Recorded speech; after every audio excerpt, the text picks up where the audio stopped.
Gabriel Henrique Martins e seus inimigos em Cala a boca, merda!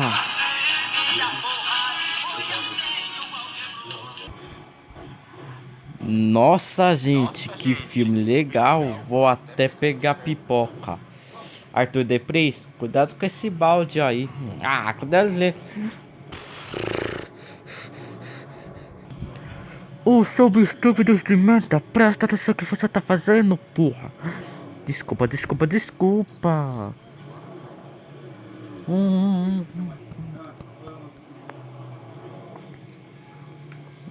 Não. Cala a boca, merda. Não tô falando, tô comendo sanduíche.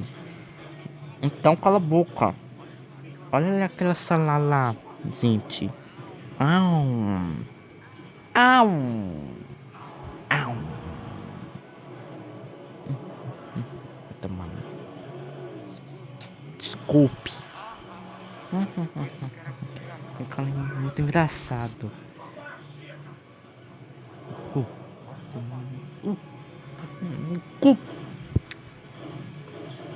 Será que dá pra vocês?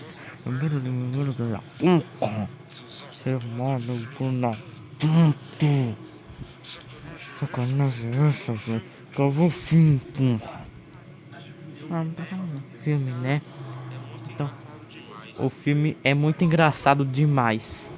Esse cara é muito engraçado demais. Pshum. Cala a boca, merda!